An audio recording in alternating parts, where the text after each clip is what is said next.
بسم اللہ الرحمن الرحیم۔ معزز دوستوں اور قابل احترام اساتذہ کرام، میں آج کالم کے متعلق چند باتیں شیئر کرنا چاہوں گا۔ کالم جو کہ انگلش زبان کا ایک لفظ ہے، اس کے مطلب بہت سارے ہیں، جن میں ستون، سہارا، مینار یا کھمبا اس طرح کے ہیں، لیکن اصطلاح میں اور اس کے علاوہ فوج کے دستے کو بھی کالم کہا جاتا ہے۔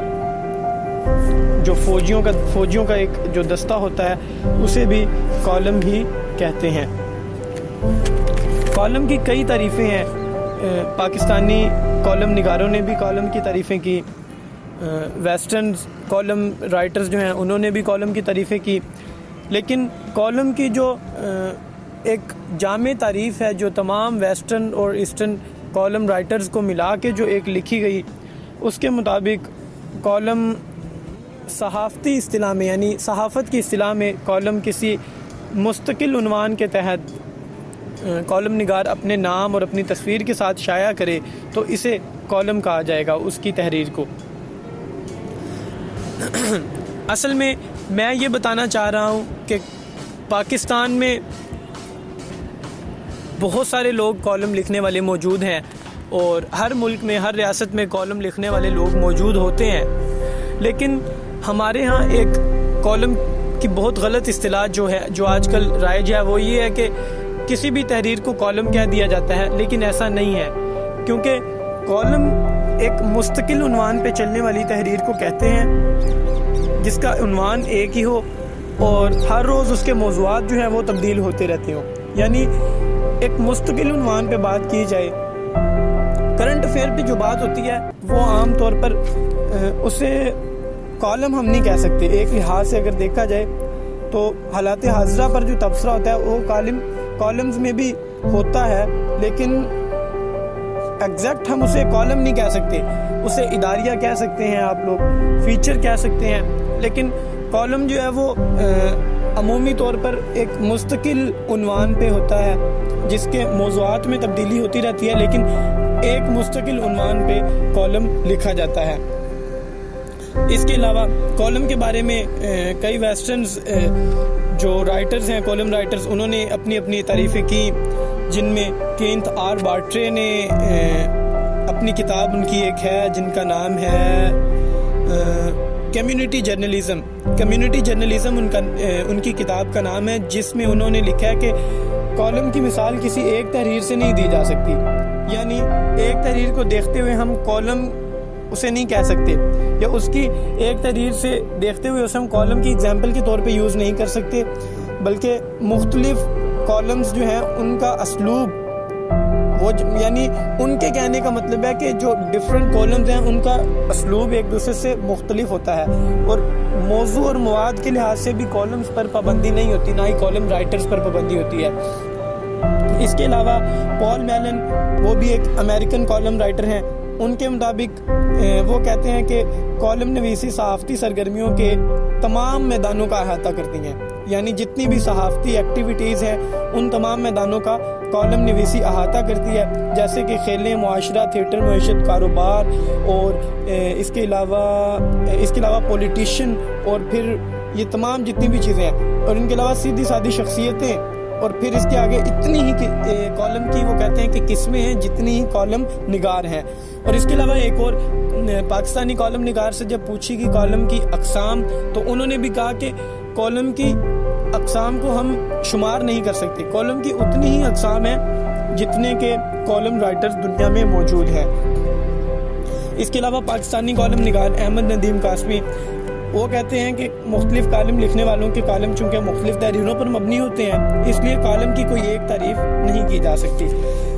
کالم کی اقسام کو اگر دیکھا جائے تو کالم کی اقسام کے بارے میں نے آپ کو بتایا کہ ایک پاکستانی کالم رائٹر، جب ان سے پوچھا گیا کہ کالم کی اقسام کتنی ہیں تو انہوں نے کہا کہ اتنی ہی کالم کی اقسام ہیں جتنے کے کالم رائٹرز ہیں، because in the column every person describe his own feelings or every person try to talk with a permanent topic on in different ways. So that is why انہوں نے کہا کہ جتنے بھی مطلب کالمز اس دنیا میں لکھے جا چکے ہیں as the same there are the numbers of column writers. تو اس لحاظ سے لیکن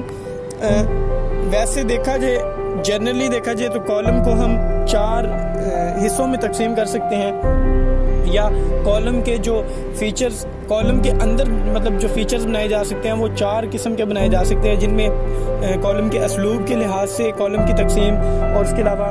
پیشہ ورانہ یا موضوعاتی لحاظ سے اس کی تقسیم، پھر مشاہدے کے لحاظ سے تقسیم، اور دین عالمی تناظر پر جو کالم کی تقسیم ہے وہ. یہ تمام چاروں اقسام کی آگے ڈفرنٹ اور بھی ٹائپس ہیں، جن میں اگر آپ اسلوب کے لحاظ سے دیکھتے ہیں تو مزاحیہ کالم بھی ہے، سنجیدہ کالم بھی ہے، اقتباسی، ترکیبی، اور اس کے علاوہ سوال و جواب کا کالم ہو سکتا ہے، اس کے علاوہ مکتوباتی کالم ہو سکتا ہے، علامتی کالم ہو سکتا ہے. اسی طرح پیشہ ورانہ کی بھی آگے اقسام ہے، اور مشاہداتی کالم کی بھی آگے اقسام ہے. لیکن ایک بات ذہن میں رکھ لیں، عالمی تناظر پر جو کالم کی تقسیم ہے وہ بہت ہی زیادہ دلچسپ اور زبردست تقسیم آپ اسے کہہ سکتے ہیں، جن میں 4 پوائنٹس انہوں نے ڈسکرائب کیے ہیں، جن میں آپ کر سکتے ہیں. پہلا پوائنٹ پس منظری کالم، دوسرا حالات حاضرہ کے کالم کا خلاصہ، یعنی حالات حاضرہ جو کرنٹ افیئرس چل رہے ہیں ان کی ایک شارٹ ڈسکرپشن، اور اس کے علاوہ حالات حاضرہ پر تبصرہ یعنی لانگ ڈسکرپشن. اس کے بعد حالات حاضرہ کے جو مطلب چند نمایاں جو مسائل ہیں ان کا بیان. یہ 4 تقسیمیں عالمی تناظر پر کالم کی جو ہیں وہ کی گئی ہیں. اس کے علاوہ آگے اگر ہم ان کی تفصیل میں جائیں تو کالمز بہت سارے ہو سکتے ہیں، لیکن کالم رائٹرز کو ہر کالم لکھتے وقت، یعنی جو نئے کالم رائٹرز اکثر ہوتے ہیں تو وہ اپنے لحاظ سے جو ان کے مائنڈ میں آتا ہے وہ لکھ دیتے ہیں، لیکن کالم رائٹرز کو چاہیے کہ وہ ہمیشہ کالم لکھیں اور ان کا کالم ایک مکمل ڈسکرپشن ہو ایک فیچر کے لحاظ سے. یعنی اگر وہ کالم لکھ رہے ہیں، اگر وہ اسلوبی کالم لکھ رہے ہیں تو وہ صرف اسلوب پہ بات کریں،